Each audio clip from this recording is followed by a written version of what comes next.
Eu escolhi iniciar o recital, né, em Campinas com Bach.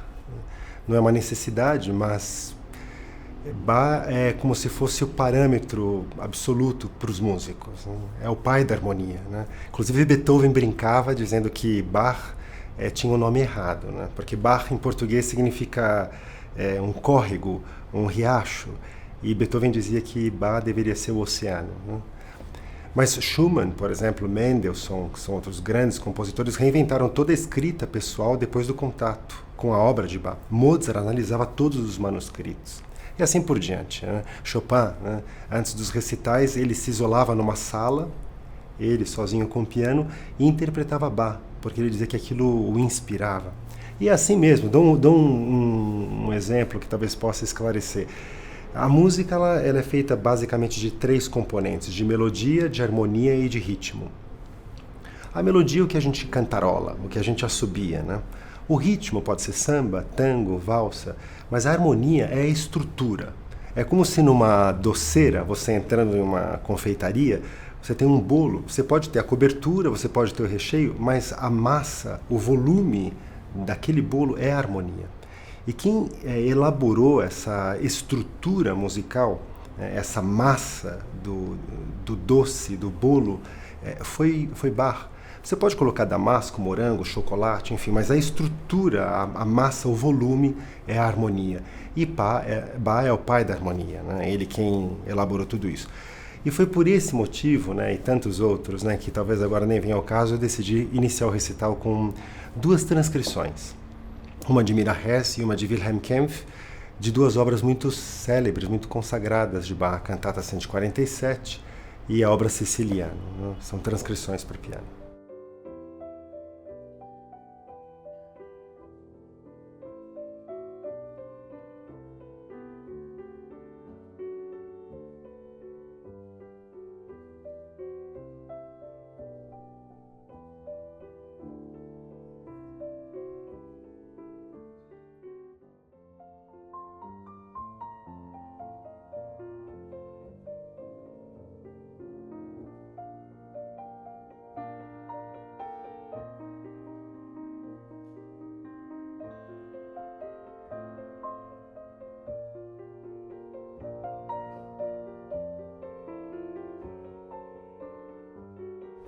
Mas há outros compositores que também resolveram prestar esse tributo a Bach, né? A fila é enorme, né? E um grande pianista é Franz Liszt, né? Húngaro, e que propositalmente eu coloquei no programa porque ele escreveu uma obra muito pouco interpretada, né? Tecnicamente exigente, chamada Fantasia e Fuga sobre um tema Bach, B-A-C-H.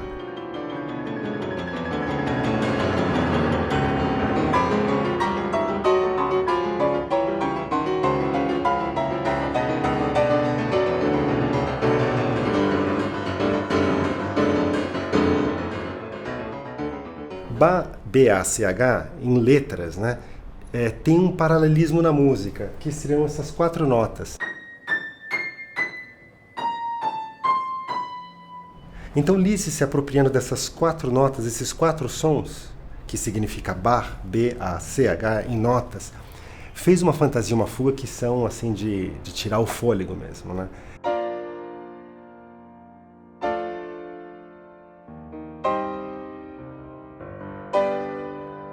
Tem um trecho central da obra, um pouco antes do desenvolvimento, ao final da fuga, que ele coloca no meio da obra, coisa louca, onde a gente começa a perceber que, misturado naquela malha de notas, o B, A, C e H começam a se reformar, começam a resistir. É como se houvesse um movimento tectônico que vem das profundezas da Terra e que vai voltando e relembra as pessoas. B-A-C-H.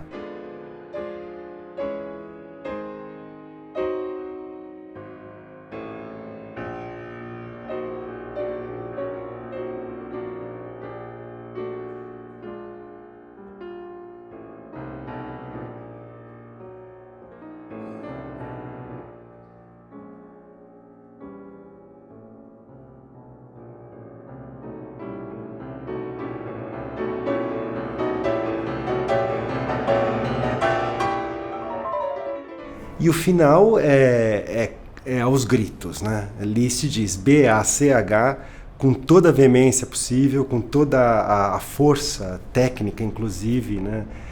Virtuosística que lhe era própria, né? É como se lembrasse para as pessoas todas, olha, Bach, Bach, Bach, Bach, e a obra acaba assim, numa grande explosão.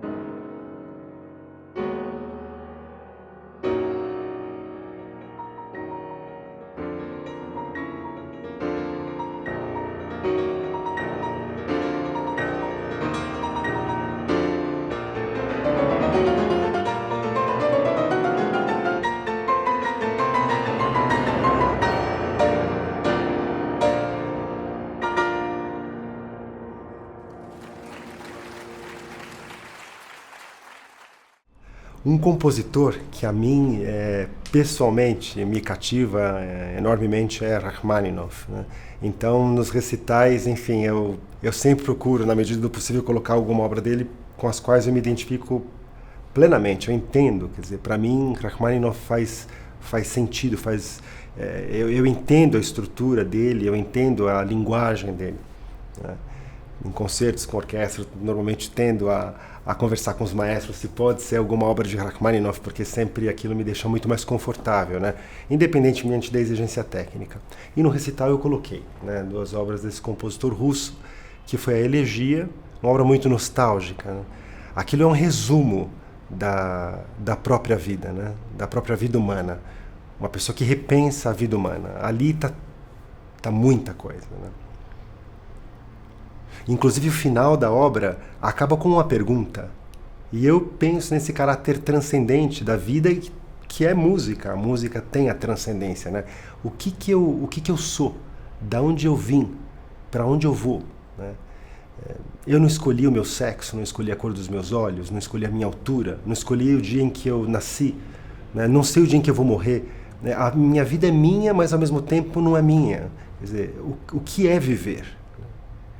Essa é a grande questão que paira no final da elegia.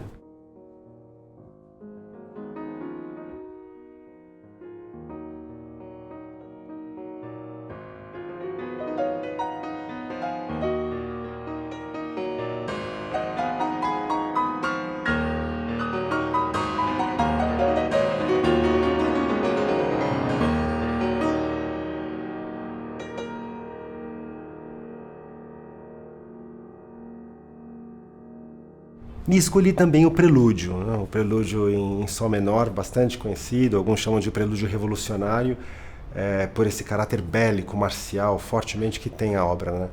E que é muito interessante para contrapor com outras obras mais tranquilas que o repertório também trouxe.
E claro, por se tratar de um recital de piano, não poderia faltar Chopin, né? Chopin é o poeta do piano.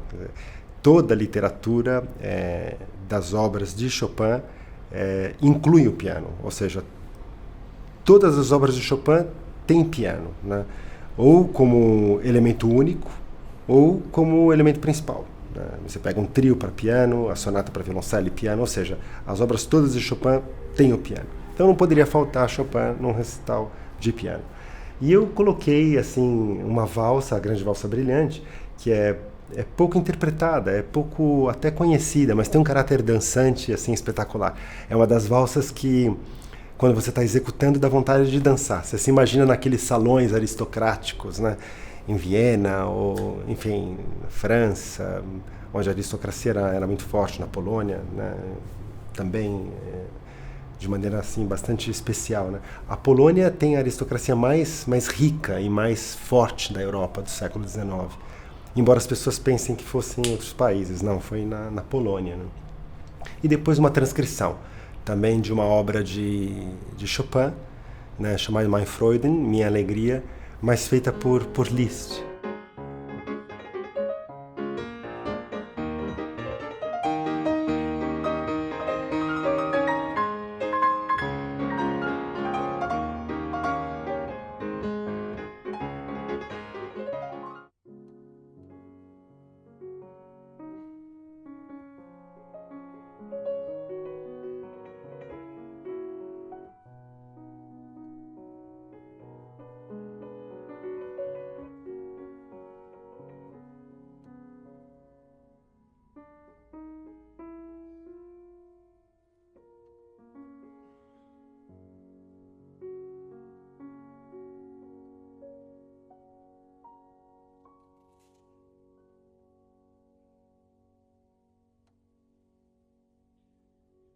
O interessante do modernismo é exatamente isso, né? É quebrar com os parâmetros, né?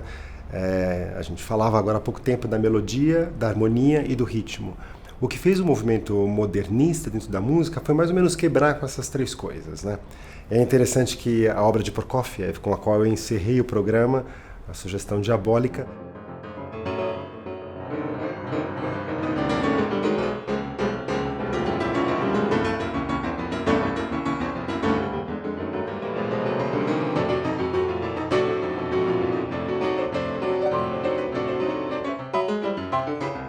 ela termina de uma maneira em aberto também, né? E as pessoas às vezes elas demoram, não é um gran finale como as grandes obras do romantismo.